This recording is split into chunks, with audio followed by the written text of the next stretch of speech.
teman-teman dan parents, kembali lagi bersama Clef Talk dari Clef and Craniofacial Center FKW RSCM bersama saya Dr. Jessica.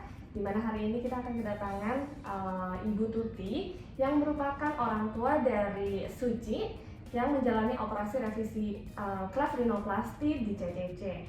Selamat siang Ibu. Selamat siang. Selamat siang. Gimana Bu kabarnya hari ini Bu?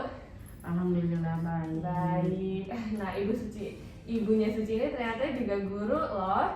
Jadi kita berharap dapat sharing dan juga berbagi pengalaman mengenai pengalaman Suci operasi revisi hidung di CCC ya Bu.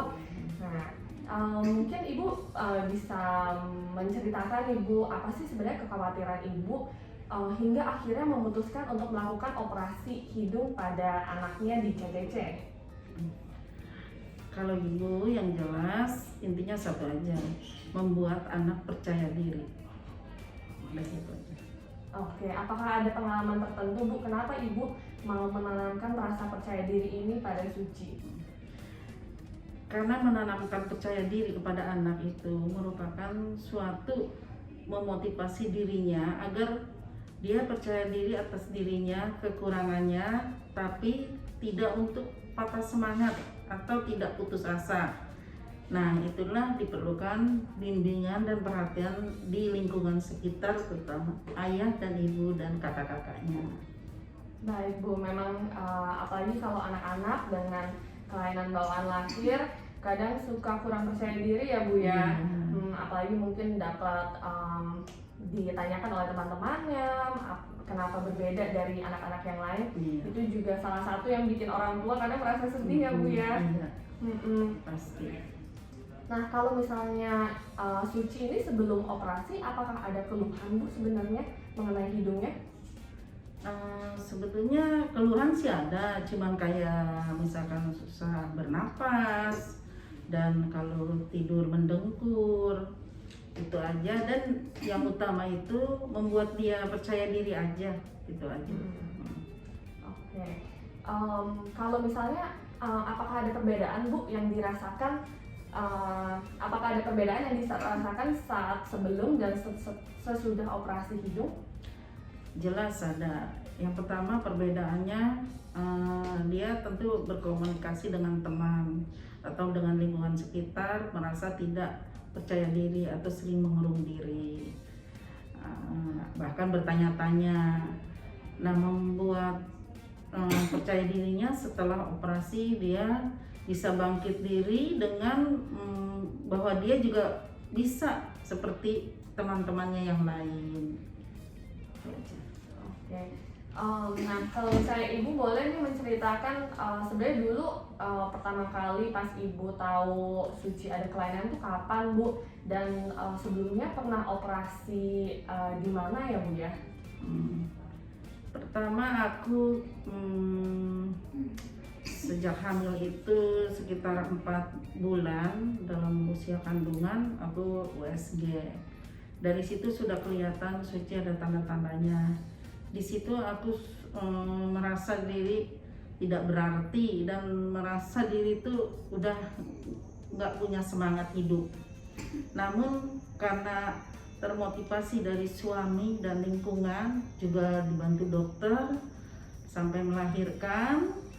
Setelah melahirkan saya berusaha kuat, tegar sampai 3 bulan melaksanakan operasi di sebuah yayasan dekat rumah. Alhamdulillah berjalan lancar dengan catatan nanti setelah dewasa sekitar umur 12 tahun sudah bisa dirapikan lebih baik lagi dari operasi pertama. Nah, sehingga saya singkat cerita memutuskan operasi di CCC ini dan akhirnya dapat berjalan lancar dengan baik. Hidungnya Suci dan wajahnya menjadi cantik, alhamdulillah. Yang penting menjadi cantik, anaknya juga jadi percaya senang diri, ya, percaya diri Bu. Nah kalau boleh tahu Bu, kira-kira Ibu pertama kali tahu ada layanan seperti ini untuk pusat sumbing ya Bu di CCC itu dari mana? Awalnya kita cari-cari dulu informasi, terutama dari Halodoc, dari teman juga. Pokoknya saya tuh nggak putus asa sama anak saya nih yang nomor 2. Selalu cari informasi sampai akhirnya saya rujuk ke puskesmas. Ada tetananya ke puskesmas, ke Bunda, lalu pokoknya ke mana lagi tuh, ke apa PGI sempat, dan terakhir di SCC ini alhamdulillah teratasi. Pokoknya intinya harus semangat dan tidak putus asa dan banyak tanya itu. Iya, berarti memang banyak tanya ya Bu ya. Banyak tanya. Ibu, apakah ada pengalaman khusus atau kendala saat berusaha mengajukan rujukan dari puskesmas hingga akhirnya ke CCC Bu?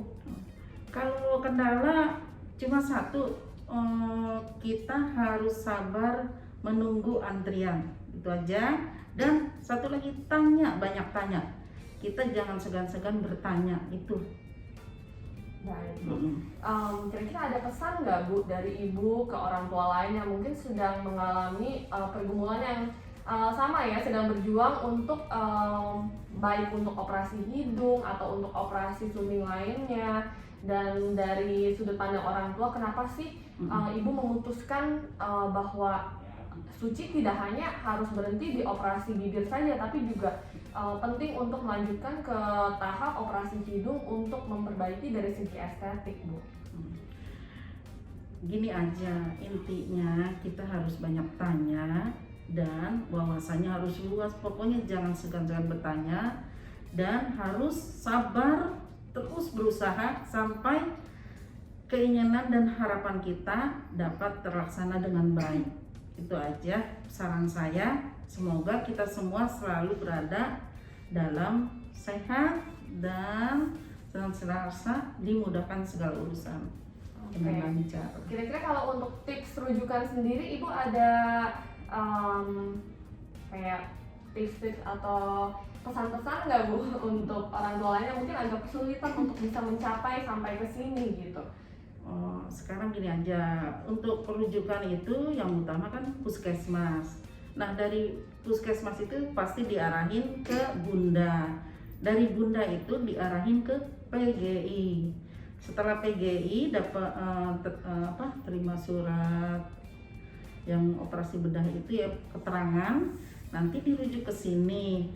Intinya pokoknya ikuti prosedurnya, walaupun lama lambat, tapi memang itu jalurnya, ikuti prosedurnya aja. Oke, dan alasan Ibu kenapa Suci mau diperjuangkan untuk sampai operasi hidung nih, kan mungkin awalnya Ibu ngerasa udah operasi bibir pada usia berapa ya Bu ya? 3 bulan. 3 bulan. Jadi dari 3 bulan, usia 3 bulan itu sampai akhirnya usia 12 tahun mau memutuskan untuk operasi hidung, sebenarnya apa yang bikin Ibu ngerasa bahwa ini perlu gitu? Ya perlu karena buat percaya diri di masa depannya. Karena kalau tidak begitu takutnya membuat mental dia jadi kayak rendah diri, nggak berani. Tapi dengan adanya termotivasi dari keluarga kan, dia memacu dia semakin semangat. Ini loh saya bisa, ini loh saya juga sama seperti yang lain itu. Intinya lingkungan sekitar harus mendukung, gitu aja ya. Jangan patah semangat, harus semangat terus, berusaha terus, jangan lupa berdoa. Baik, terima kasih Bu Tuti atas sharingnya pada hari ini. Semoga parents di luar sana dan juga mungkin tenaga kesehatan bisa juga nih berbagi dengan orang yang membutuhkan, supaya paham bahwa tata laksana sumbing tidak hanya untuk memperbaiki fungsi atau anatomi, tapi juga lebih komprehensif dan lebih multidisiplin dibandingkan itu, yaitu untuk memperbaiki dari segi psikologis dan juga estetik. Kasus Suci ini merupakan tanda atau bukti yang bagus nih kalau misalnya tata laksana sumbing tidak hanya untuk mengembalikan fungsi tapi juga untuk mengembalikan rasa percaya diri pada seorang anak. Baik Ibu, terima kasih atas sharingnya hari ini. Sampai jumpa di episode selanjutnya. Sama-sama.